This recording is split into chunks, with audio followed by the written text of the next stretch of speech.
Selamat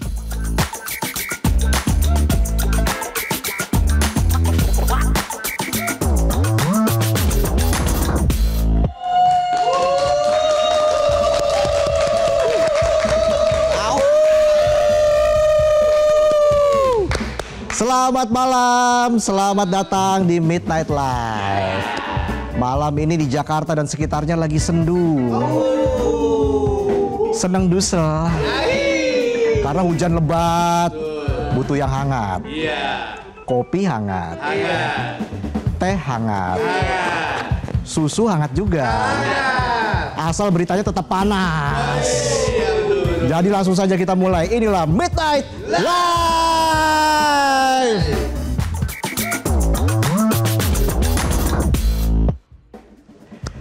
Midnight Friends yang budiman, Aumania, tes dulu deh suaranya. Berita pertama kali ini bukan soal korupsi, bukan juga soal harga cabai yang bikin emak-emak emosi. Tapi soal meme yang menyeret seorang mahasiswi berurusan sama polisi. Sekarang mahasiswi ITB yang sempat ditahan gara-gara unggah meme AI Prabowo Jokowi ciuman sudah ditangguhkan penahanannya oleh polisi. Jarang-jarang nih begini ya. Udah kayak bawa bapak baca buku manual sebelum pasang lampu. Saya paling baca buku manual kalau lagi mau pasang genset. Absurd bro. Polisi bilang ini langkah kemanusiaan. Ya syukur. Soalnya kemarin kesannya kayak hukum kita tuh ngelihat meme lebih bahaya daripada narkoba. Gambar doang disergap. Padahal di luar sana masih banyak konten akun centang biru yang lebih nggak sopan. Jadi ceritanya begini ceritanya. Si mahasiswi ini unggah meme buatan AI, gambarnya Pak Prabowo dan Pak Jokowi yang diedit AI jadi ciuman. Kontroversial, viral. Polisi langsung gercep nangkep si mahasiswi di kosan dengan tuduhan melanggar nilai kesusilaan. Bahkan sempat ditahan. Kontroversial lagi, viral lagi. Siklus macam apa ini? Gitu aja terus sampai pemilik akun Fufu Fafa disergap. Saat si mahasiswi ini ditangkap dan masih ditahan, para ahli hukum dan pemerhati demokrasi mengatakan kalau polisi kurang tepat menerapkan pasal penjerat. Argumen mereka beragam, mulai dari Pak Prabowo dan Pak Jokowi yang ada di meme itu bukan lagi dianggap pribadi tapi institusi publik. Dan mereka juga menilai polisi sangat represif dan mencederai kebebasan berekspresi. Bahkan menabrak putusan MK yang mengatakan keributan di media sosial tidak tergolong tindak pidana. Udah kayak salah baca petunjuk minum obat ya. Disuruh dioles malah diemut. Bisa aja saya. Padahal Kepala Presiden Communication Office PCO, Bang Hasan Nasbi bilang kalau Presiden Prabowo nggak pernah laporin. Dan juga istana menegaskan si mahasiswi lebih baik dibina bukan dipenjara. Atau jangan-jangan ada buzzer baper yang lapor. Ini kocak. Ini kocak. Ini kocak. Anak kuliahan upload meme buatan AI diusut. Yang suka korupsi dan bikin negara rugi terkadang masih suka di... Bisa aja saya. Untungnya sekarang penahanan udah ditangguhkan. Mahasiswinya bisa dibina bukan dibinasakan. Dan salut buat ITB langsung dampingin dari sisi hukum sampai psikologis. Ini baru kampus. Bukan tempat belajar doang tapi juga tempat manusia tumbuh. Ini pelajaran penting buat kita semua. Kalau gambar buatan AI aja bisa bikin orang masuk bui, bisa jadi kita hidup di negara yang takut sama fantasi. Bingung bedain mana pelecehan, mana punchline. Ingat, negara kuat itu bukan negara yang gampang marah, tapi yang bisa bikin warganya bahagia. Kita lanjut gengs ke berita yang kedua ya. Habis bahas meme bikin geger, kini ada uji klinis vaksin yang bikin rakyat harus makin sabar. Mau lucu dibilang makar, giliran disuntik, tenang, ini demi ikhtiar. Selamat datang di negeri tropis penuh potensi. Potensi demam berdarah. Potensi banjir dadakan. Potensi korupsi. Bukan potensi, itu tradisi ya. Dan potensi lokasi uji klinis vaksin TBC milik bos Microsoft Bill Gates. Menurut pemerintah, kita dipilih jadi lokasi uji klinis karena kita punya 3 hal. Populasi besar, angka TBC tinggi, dan masyarakatnya gampang pasrah. Asal gratis, apalagi dapat goodie bag isi baju partai, udah auto baris berbaris. Indonesia ini sudah ranking 2 dunia buat TBC, tapi nggak pernah dapat medali.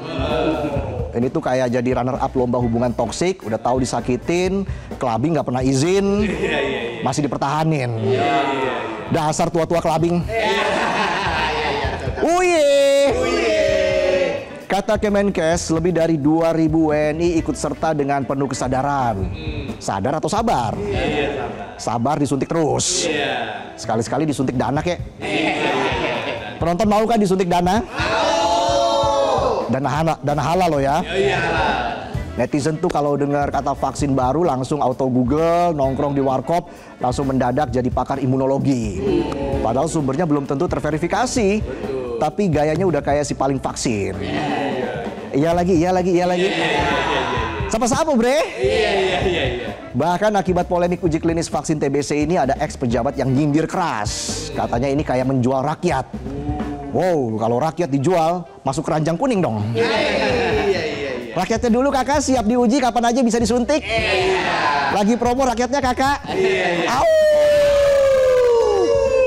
Kemenkes menekankan terus-menerus kalau ini bukan uji coba tapi uji klinis. Nah, bedanya apa? Apa Aina Dephan kalau dibalik? Ngerti nggak? Apa Aina Dephan? Nah, bedanya apa?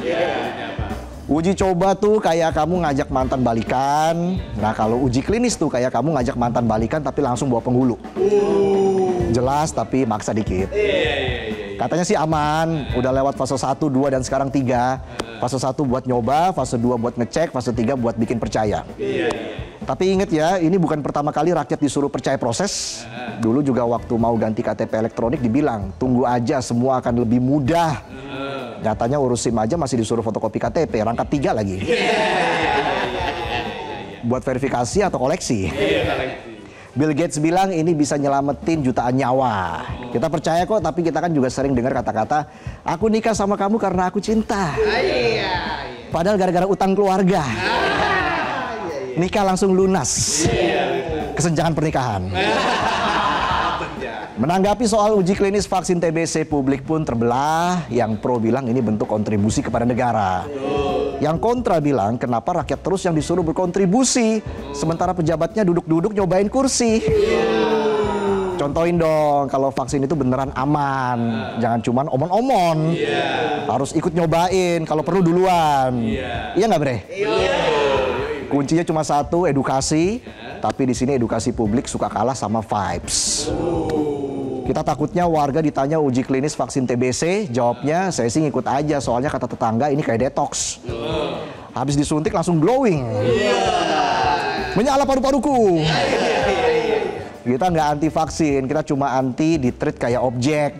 Soalnya udah cukup sering jadi objek janji politik, objek pembangunan tol, objek iklan bansos. Sekarang mau dijadiin objek klinis juga. Minimal ajak ngobrol dulu lah. Ngobrol dulu dong. Ajak ngopi, jangan langsung disuntik. Mirip-mirip lah kayak PDKT, bayarin makan, bayarin nonton, bayarin liburan. Jangan ujuk-ujuk nodong lamaran. Rakyat bukan skeptis tapi sudah keseringan di ghosting kebijakan. Jadi kalau mau disayang dan dituruti jangan lupa kasih kejelasan. Termasuk kejelasan soal keuntungan uji klinis vaksin TBC bagi negeri. Asal dijelasin dengan jujur, jangankan uji klinis, uji nyali juga jadi. Lanjut lagi, kita kembali di Liga Korupsi Indonesia pemirsa. Kali ini kita akan bahas klasemen sementara Liga Korupsi Indonesia. Pemirsa, saat ini Duta Palma pemirsa masih kokoh di papan atas, bertengger manis di peringkat 4 klasemen. Tidak hanya jago mainin hutan, tapi juga jago gocek aturan. Kejaksaan Agung lagi-lagi menyita fulus dari Duta Palma Group. Bukan recehan, bukan juga uang kembalian swalayan pemirsa, tapi uang kotor yang mau ditaruh ke tempat pencucian. Pemirsa, jumlah sitaan mencapai 479 miliar rupiah pemirsa. Ditukerin koin cepet bisa tuh buat timbun Monas. Dan dengan sitaan terbaru itu total rampasan menjadi 6,8 triliun rupiah. Ditukerin receh lagi bisa ketimbun satu pulau. Bling-bling itu pulau. Uangnya macam-macam pemirsa, ada rupiah, ringgit, yen, dolar AS, Singapura, Australia, won Korea, sampai yuan. Sayang 1000 sayang pemirsa, koin jagat tidak terlihat di ruang ganti. Baik pemirsa, kita langsung saksikan dua anak perusahaan Duta Palma, PT Del Muda Perkasa dan PT Talu Kuantan Perkasa, ketahuan mau transfer dana ke Hong Kong. Sambutan yang meriah untuk Kejaksaan Agung. Belum sempat digagalkan pemirsa, sudah digagalkan. Ibarat baru pegang bola tapi langsung ditekel dua kaki. Dan bersih tanpa pelanggaran. Gagal tuh titik kita. Capek juga jadi komentator ya. Duit sitaan itu langsung dipajang, ditumpuk rapi di atas meja, mirip uang hiasan mahar nikah. Kapus Penkum Kejagung bilang penting buat transparan ke publik. Karena sekarang banyak rakyat yang udah skeptis. Kalau nggak dikasih lihat, dikira ini kasus cuma digoreng doang. Padahal udah siap saji ke pengadilan. Kita lihat uangnya ini pemirsa. Kita lihat gambarnya seperti apa. Uangnya ditumpuk-tumpuk pemirsa. Panas tuh uang. Dikasih telur matang tuh di atasnya tuh. Menanggapi duit 479 miliar rupiah, Duta Palma pasang tim pembela untuk menjaga lini pertahanan mereka. Handika Honggo Wongso, kuasa hukum Duta Palma bilang uang itu legal, hasil usaha. Tapi keputusan tergantung wasit di persidangan. Kita junjung fair play. Ini semua bagian dari kasus mega korupsi izin lahan sawit ilegal sejak 2004 sampai 2022 dengan total kerugian negara yang di persidangan disebut 78,7 triliun rupiah. Setara 10 jalan tol, 5.000 bangunan sekolah, dan masih sisa buat beli odading. Odading Mang Uye. Rasanya seperti Anda menjadi Iron Man. Dan sebagai rakyat kita cuma bisa berharap semoga ini bukan euforia sesaat, tapi awal dari revolusi dalam pemberantasan korupsi. Karena selain bikin rugi, korupsi itu nagih. Kayak suara samaran. Awalnya saya coba-coba. Lah kok enak? Besok saya coba lagi. Lah kok makin enak? Suara samaran. Kalau dibiarkan negara bisa bubar jalan. Rakyat udah capek disuruh sabar, disuruh maklum, disuruh move on, tapi nggak pernah diturutin. Rakyat cuma mau yang mencuri duit rakyat, nggak cuma ditangkep, tapi dibikin kapok. Kita ke informasi yang keempat. Dari Liga Korupsi kita geser ke Liga Indonesia. Di mana sepak bola bukan sekedar cari MVP, Most Valuable Player, tapi juga cari MPP, Most Punished Player this week. Kali ini bintang utamanya Yuran Fernandes alias korban sanksi Komdis PSSI yang lagi hot di timeline. Yuran, bek jangkung PSM yang ngobrol soal kinerja wasit, posting ungkapan hati dengan komentar pedas soal kualitas kompetisi liga di Indonesia. Hasilnya langsung kena sanksi 1 tahun gak boleh main. Move on dari mantan aja cuma sebulan. Kalau nggak dicat lagi. Kalau dicat lagi ya bucin lagi. Laki-laki tidak bercerita, hanya butuh di WA. Media sosial ramai tagar kami bersama Yuran trending, bahkan politisi Andre Rosiade ikut nimbrung kasih dukungan. Ini bukan lagi soal bola, ini soal rasa cinta, rasa sayang. Rasa-rasanya kita resah kalau gini terus ya. Tangan kanan Ketum PSSI Arya Sinulinga langsung klarifikasi, Pak Ketum tidak tahu, bahkan beliau juga kaget. Kaget. Sementara itu Exco PSSI bilang ya begitulah aturan mainnya. Ibarat pacaran sama orang labil, belum dijelasin udah diputusin. Besok balikan lagi. Siklus macam apa ini? Belum kelar drama Yuran, FIFA datang-datang ngasih kartu merah buat PSSI. Akibat diskriminasi supporter pas lawan Bahrain. Kali ini PSSI yang dihukum. Jumlah penonton dikurangi saat timnas Indonesia lawan China 5 Juni nanti. GBK yang biasanya seru jadi kayak tongkrongan kedatangan cepu. Tetap penuh tapi lebih hati-hati aja. Mirip-mirip kata bungkus pas saya wawancara kemarin. Nggak percaya? Nih kita lihat wawancaranya. Ini ini seperti apa edukasi yang dilakukan oleh PSSI kepada supporter Timnas Indonesia terkait dengan aturan-aturan dari FIFA itu, Bungkus? Nah, ini yang saya kira penting sekali dilakukan. PSSI pasti kalau ditanya begitu merasa sudah melakukan banyak hal ya. Tapi sesungguhnya lebih penting dari sekedar melakukan banyak hal, PSSI harus merangkul kelompok-kelompok supporter. Jadi cara untuk membatasi kemungkinan terjadinya perundungan atau diskriminasi di stadion itu tidak cukup hanya dengan melakukan filterisasi di dalam stadion, mencegah penonton bawa spanduk yang bernada rasial, mencegah penonton membawa atribut-atribut yang cenderung diskriminatif, tapi lebih dari itu harus melakukan upaya preventif dengan cara merangkul kelompok-kelompok supporter. Ya, itu tadi kata Bungkus ya. Reformasi sepak bola itu kayak move on dari cinta beracun. Nggak cukup modal niat, butuh konsistensi dan transparansi. PSSI itu jangan cuma galak ke pemain, tapi juga harus adil ke semua.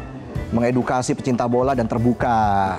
Jangan kayak pacar baperan yang cuma bisa bilang kayaknya kamu lagi beda ya. Emang kenapa?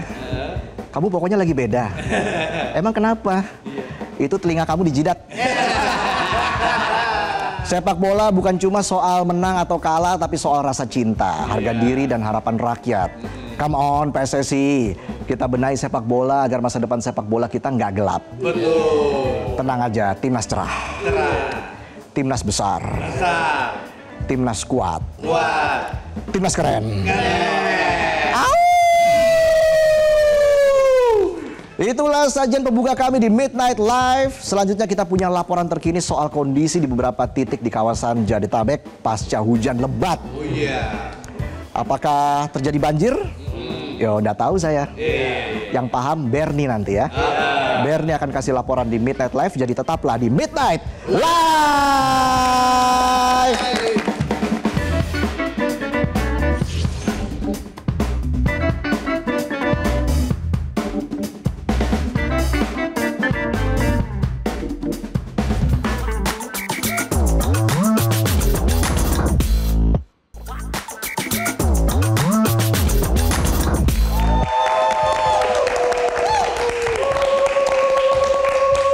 Kembali lagi di Midnight Live. Au mania, mana suaranya? Au. Baik, Au mania, hujan deras malam ini melanda hampir seluruh wilayah Jabodetabek. Beberapa titik lokasi terendam banjir, salah satunya di Geraha Raya Ciledug, Kota Tangerang. Dan untuk informasi lebih lanjut, sudah ada Bernie di Geraha Raya bersama juru kamera Putra Dwi. Bernie, selamat malam. Silakan laporan Anda, Bernie. Halo, selamat malam Mas Reza dan Sobat Au Mania.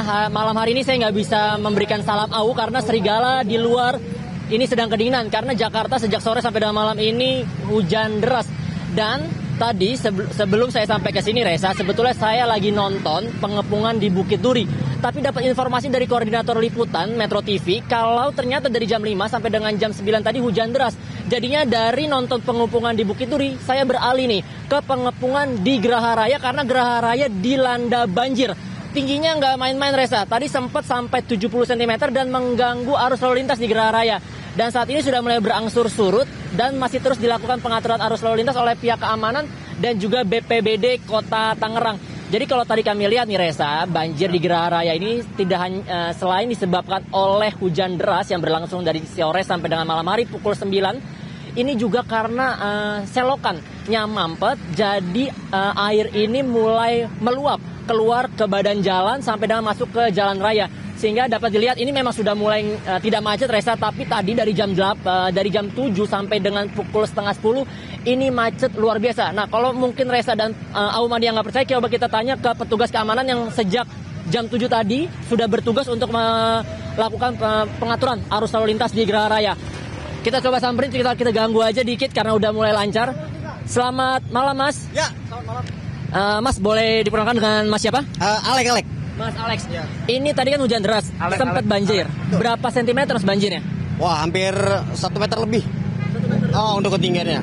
Di mana aja Mas banjirnya? Untuk titik banjir di pom bensin Geraha Raya, terus sampai wilayah Kayu Gede 1 dan Kayu Gede 2. Oke. Ini masih ada Mas lokasi banjirnya 1 meter di dalam nih, sampai dengan hari ini? masih ada di sekitaran Kayu Gede 1. Di sekitaran Kayu Gede 1. Betul sekali. Itu pemukiman warga atau jalan raya seperti ini aja, Mas? Jalan raya.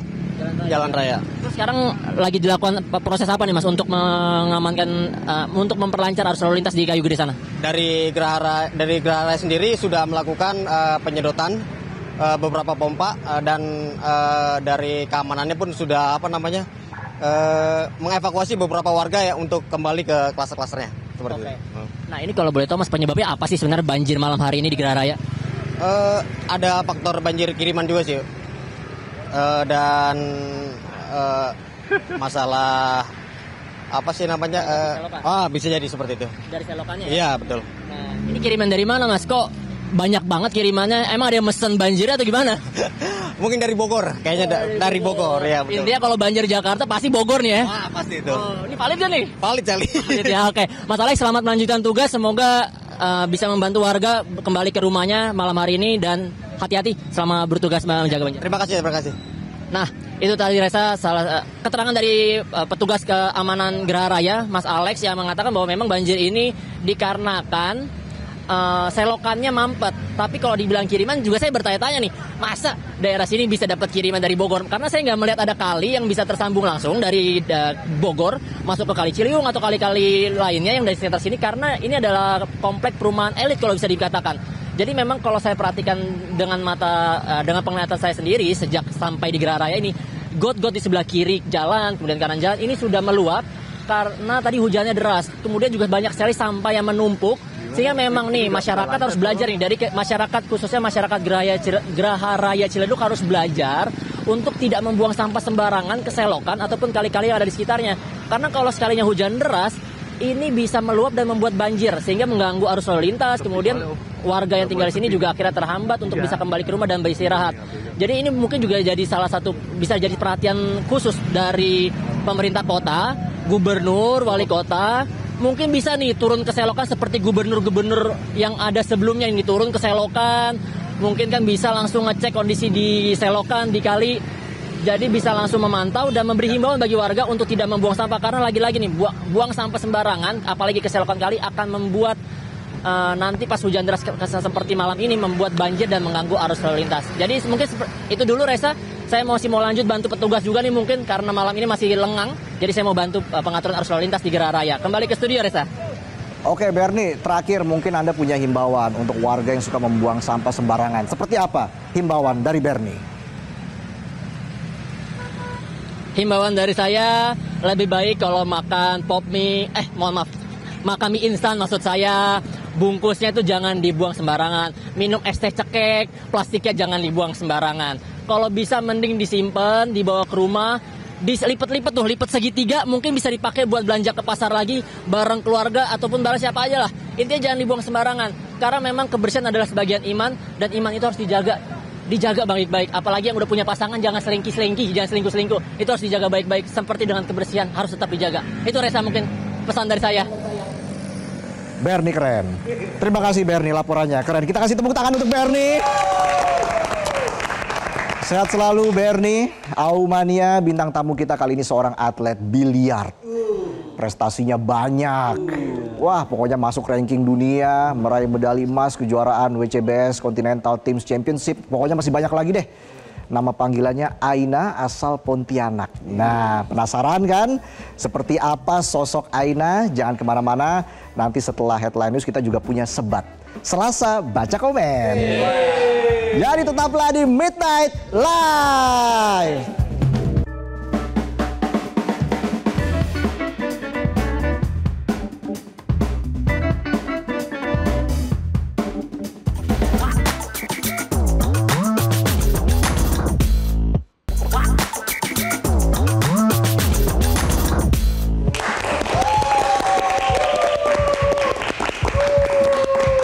Lagi di Midnight Live. Aumania mana suaranya? Au! Dan tentunya terpuruk terpenjara dalam gua. Keras Sakti Bisutong. Izin saya main biliar dulu. keren banget. Iya. Bajunya keren, bawa stick. Pasti mau main bowling nih. Kalau kayak gini main futsal dong. Mau ngapain sih, Tong? Mau main biliar ya? Coba, mana? Ya elah. Di HP aja pakai stick beneran. Aduh. Kirain masuk TV biar keren, biar lu main di HP kita harus siap-siap ini prepare. Karena narasumber kita kali ini adalah atlet biliar. Wih, tapi sebelum kita berbincang lebih lanjut dengan atlet putri biliar, atlet biliar putri Indonesia kebanggaan kita ini, kita baca komen dulu gimana? Kita sebat dulu aja. Sebat ya? Sebat. Apa tuh? Selasa baca komentar. Oke, langsung Kan? kita baca komen. Nah, ini dia. Ada. Kita baca nih komen netizen yang sudah masuk ke akun mana aja, Tong? Akun Midnight Live tentunya. Iya. Udah banyak ya? Metro TV. Oke. Baik, yang pertama langsung kita baca ya, Tong ya. Oke. Dalam sebat kali ini Selasa baca komen. Aumania mana suaranya? Yang pertama dari @Randy Nerazura. Ini kayaknya fans Inter Milan nih. Nerazura. Nerazura. Nerazuri. Oke, dia bilang ini pertanyaannya adalah bagaimana pendapat Anda soal kebebasan berekspresi di negeri ini? Di negeri ini. Oke, Randy Nerazura mengatakan dibilang bebas tapi enggak, dibilang enggak tapi bebas. Bisa aja saya. Udah tapi belum. Belum tapi udah. Iya. Nggak apa-apa, lucu nggak lucu yang penting aman. Lanjut komen yang kedua, Tong. Selanjutnya ada dari @aderipungki. Bebas. Tapi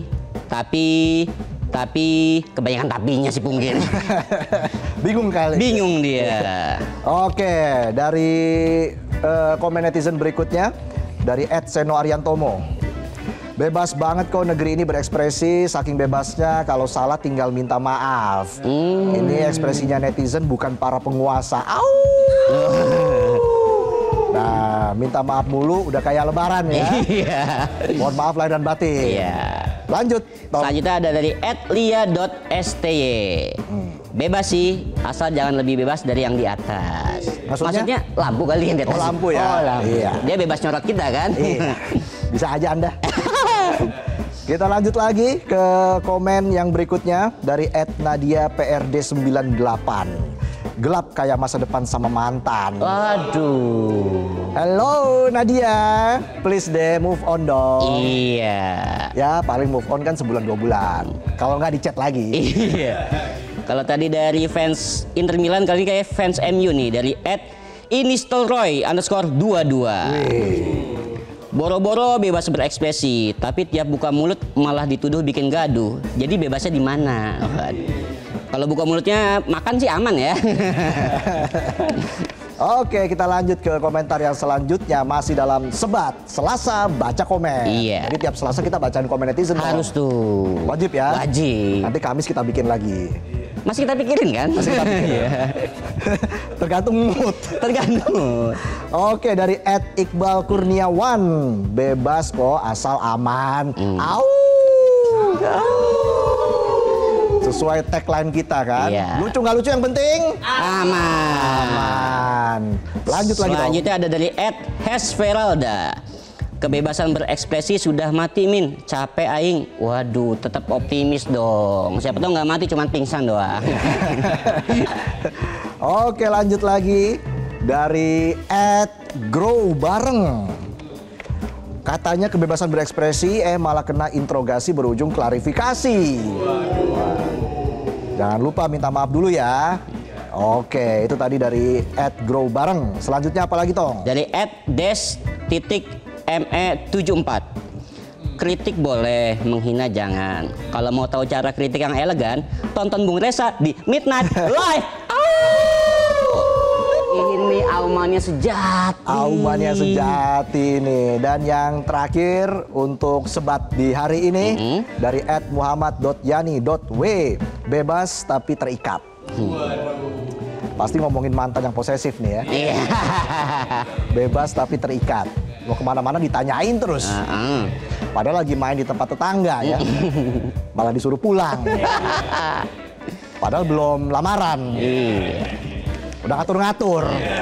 Donatur jangan ngatur.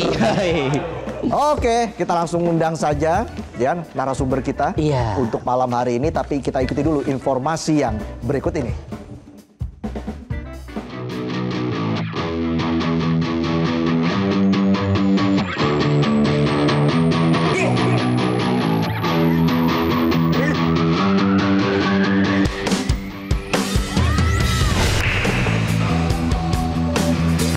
Hai, hello. Midnight Live malam ini akan kehadiran Sri Kandi biliar tanah air berprestasi, yakni Silviana Lu. Silviana Lu yang akrab dipanggil Aina ini telah menorehkan beragam prestasi di dunia bola sodok ini. Tak heran, Aina saat ini menjadi pebiliar wanita nomor 2 di Indonesia.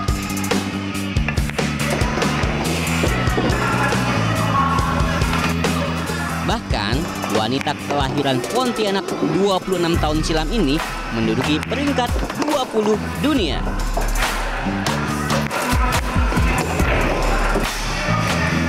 Aina ini sudah mengikuti kejuaraan sejak kelas 6 SD.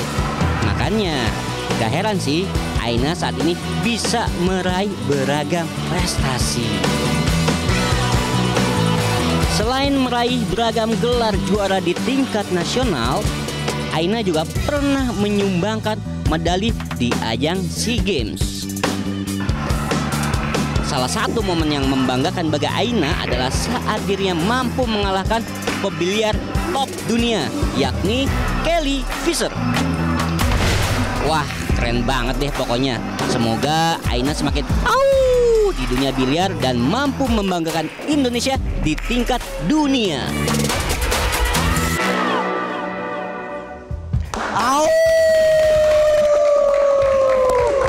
Penonton dan juga pemirsa pasti udah gak sabar kan? Oke, Aumania langsung saja kita sambut. Ini dia Silviana Lu. Aina, selamat datang. Suhu, ajarkan aku suhu. Ajarkan aku main suhu. Biasa mainnya di HP, Aina ya. Nanti perlu banyak belajar lagi sama Aina. Ini aja masih minjem. Oke, langsung saja kita ngobrol dengan Aina ya. Kita berikan tepuk tangan sekali lagi untuk Aina. Silakan Aina. Wah. Karena olahraga biliar juga lagi hype nih. Wah, ya. lagi happening banget. Happening banget Banyak di Indonesia. di Indonesia. Silakan duduk, Tom. Oh iya, thank you. Saya kira cuma jagain doang. Gimana? Nyaman kan, Otong? Nyaman banget nih. Nyaman ya? Ini dong meganginnya sampai pagi.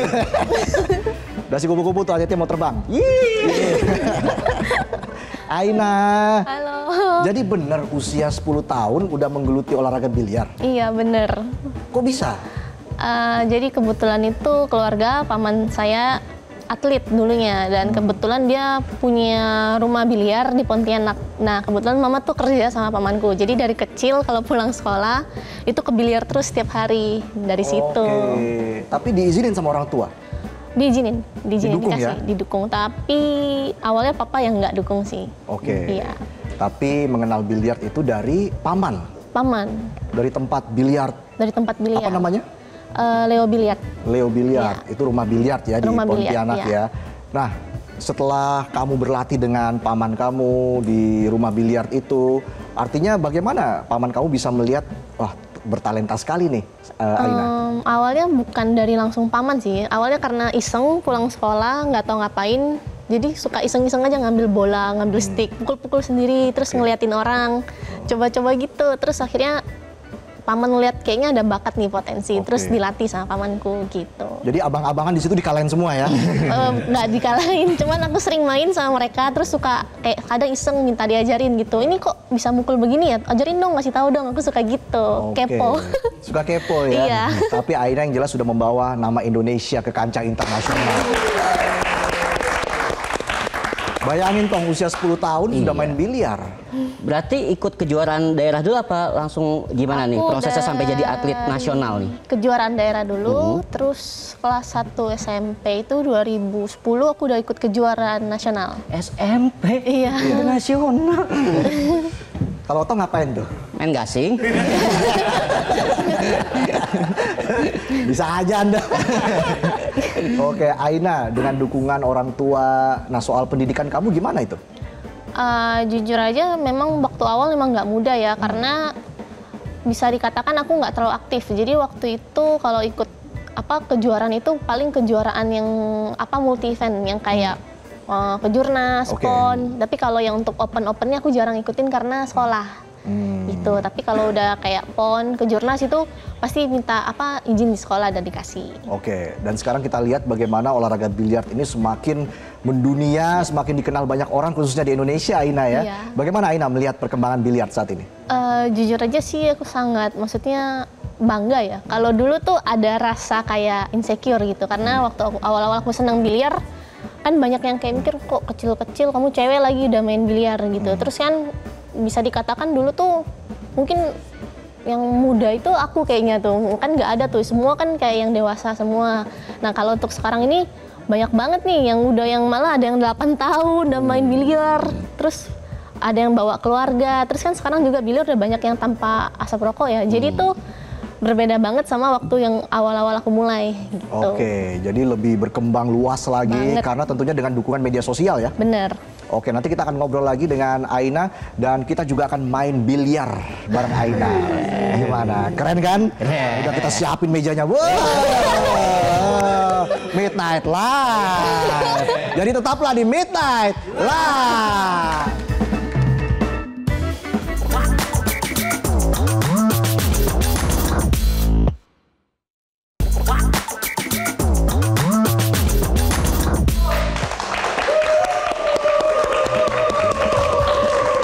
Kembali lagi di Midnight Live, masih bersama Aina di sini. Aina, pencapaian kamu yang paling kamu banggakan sejauh ini apa? Apakah memang emas PON atau perunggu SEA Games atau prestasi kamu di kancah internasional, pernah ke Las Vegas Open ya? Iya. Atau seperti apa?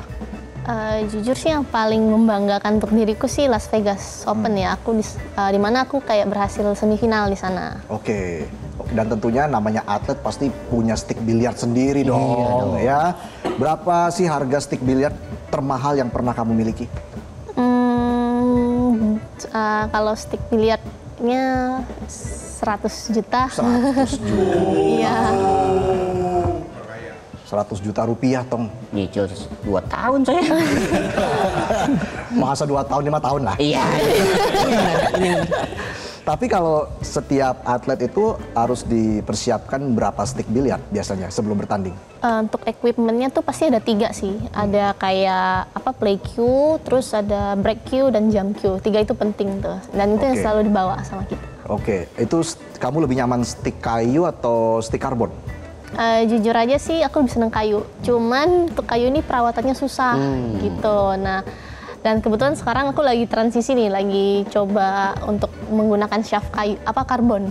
Oke. Iya. Apa tantangannya dari kedua model ini? Tantangannya ya, kalau jujur karbon itu pasti lebih powerful. Nah, si kayu ini aku lebih seneng tuh karena ada kelenturan. Aku bisa lebih bervariasi, bermain dengan reaksi cue ball controlnya. Oke. Nah, kalau si karbon ini tuh dia udah pasti lebih powerful, cuman agak kaku. Nah, ini kan sekarang lagi masa transisi nih, aku perubahan ke karbon. Jadi lagi sambil mempelajari apa yang kelebihan kekurangannya, jadi kayak dikembangin sendiri gitu. Artinya nyari feelingnya beda ya?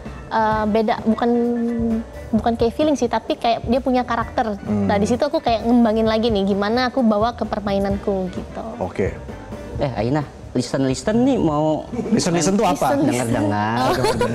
Bulan depan mau ikut kejuaraan dunia lagi nih. Apa Iya nih? bener, kejuaraan International Open 9 Ball Women di Amerika. Wish. Ya.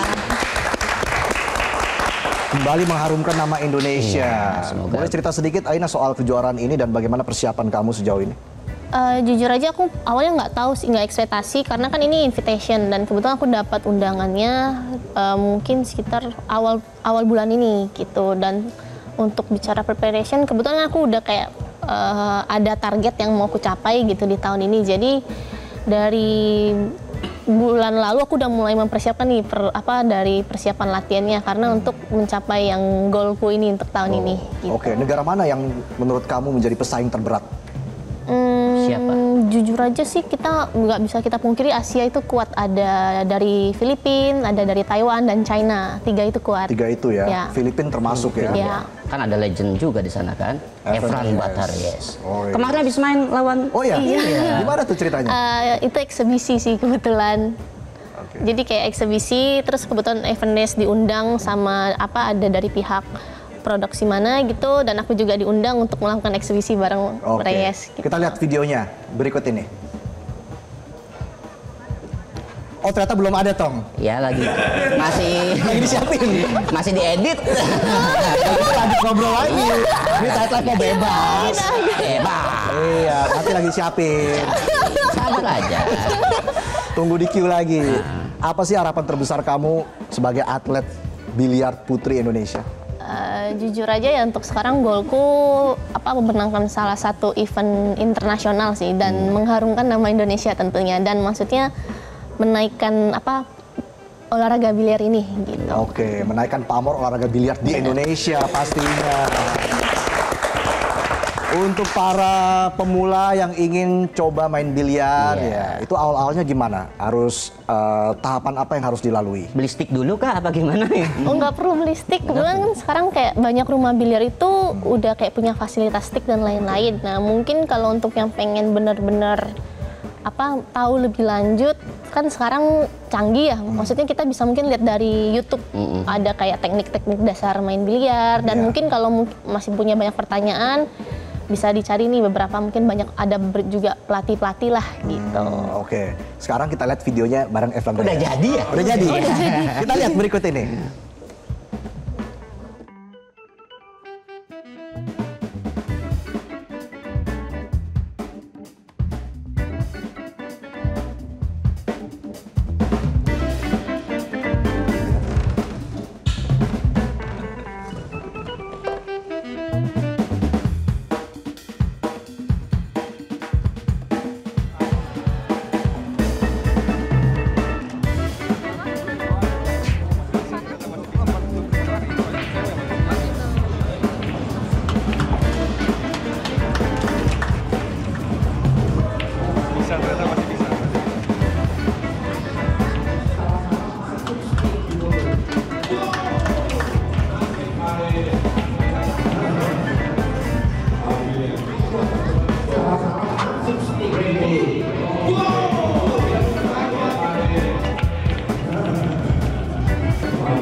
Nah, sesuai janji saya tadi, gimana kalau kita ajak Aina main biliar? Gimana Aina? Wah, mejanya udah kita siapin. Udah siap, Aina? Siap. Mari kita main. Sudah megang stick masing-masing? Ini sticknya ya. Ini stick apa sumpit? Oke, ini peraturannya ya. Ini wasit ya? Saya kebetulan wasit. Wasit tinju gini nih. Karena Aina tamu, dia boleh break duluan. Iya. Oke, ladies first. Ladies first. Main Aturan bola kita pokoknya. 8 ya? Bola 8 kebetulan nih. Bedanya sama bola 9 apa, Tong? Kalau bola 8 ada 16, kalau bola 9 ada 10. Iya. Wih, pinter banget tuh. Keren. Oke, kita mulai. Aina, break duluan. Aduh, nggak Sananya gampang Aina. ini ya. Nah, ini atlet kebanggaan Indonesia ini. Wih. Hampir masuk. Silakan Bung Reza. Belum ada yang masuk ya? Belum ada yang masuk. Oke. Tinggal pilih bola. Ini mana, Tong? Kejauhan. Oh, ya. Sini ya. Kirain sampai panjang sih ini. Coba ya. Wah, Waduh. sulit. Tadi Sulit loncat tadi ya. ini. Gimana ya? Belum ada yang masuk ini. Belum ada yang masuk. Belum ada. Ayo Aina. Belum juga masuk ya. Sekarang giliran saya nih. Silakan Bung Reza. Bisa ya? Oke. Aduh, tipis sekali lagi. Mungkin ini terakhir nih. Bisa masuk Ya. Aina. Susah banget. Susah ya? Coba Aina.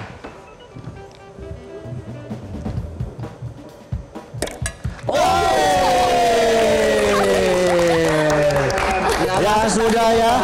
Pokoknya saya dan Aina draw. Terima kasih Aina sudah hadir di Midnight Live. Dan itulah penutup kami di Midnight Live. Terima kasih Pak Wasit ya. Sama-sama. Kita jumpa lagi di Midnight Live hari Kamis. Sampai jumpa lagi di Midnight Live.